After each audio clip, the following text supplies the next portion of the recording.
Hello everyone. Today we are going to discuss about the binding energy curve and its properties. Okay, so here we have binding energy curve, and in its horizontal axis we have mass number, and in vertical axis we have binding energy per nucleon.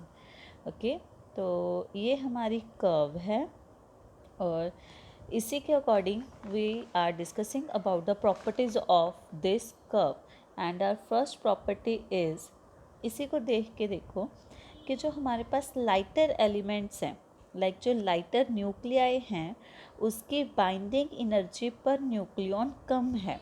तो we can say that the binding energy per nucleon of light nuclei like the isotopes of hydrogen and helium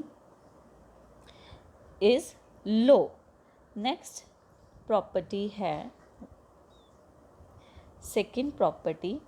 first में हम लिखेंगे hydrogen, helium, इनकी binding energy per nucleon is low.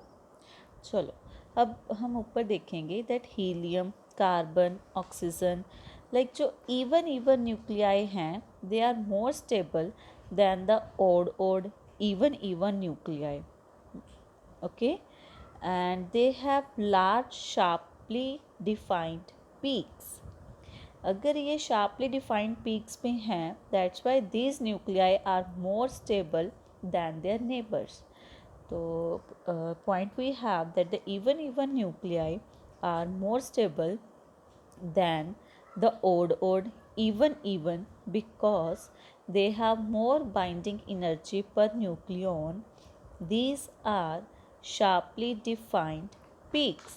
These nuclei are more stable as compared to their neighbors. Okay, now our third property is that the lighter nuclei fuse together to become more stable by the process called nuclear fusion.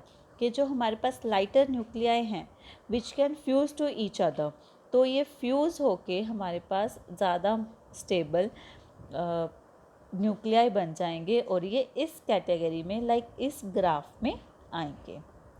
Next है that the heavy nuclei break up into smaller nuclei to gain stability of by process called nuclear fission. कि जो हमारे पास heavy nuclei हैं वो break होके smaller nuclei में change होंगे और उनकी स्टेबिलिटी भी ज़्यादा हो जाएगी. Next we have that the maximum binding energy per nucleon is of iron. Iron की बाइंडिंग एनर्जी पर न्यूक्लियन सबसे ज़्यादा होती है and that is 8.8 mega electron volt per neutron.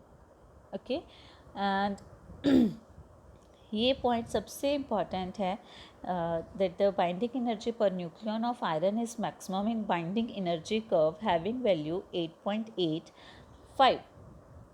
okay, and the next point we have that the binding energy has broad maximum from 40 to 120 mass number. like 40 से 120 जिनका mass number होगा वो binding energy per nucleon की curve पे यहाँ सबसे ज़्यादा यहाँ होंगे और जो यहाँ पे न्यूक्लियाई होंगे they are more stable than these and these nuclei. This is all about the properties of binding energy curve. Thank you everyone.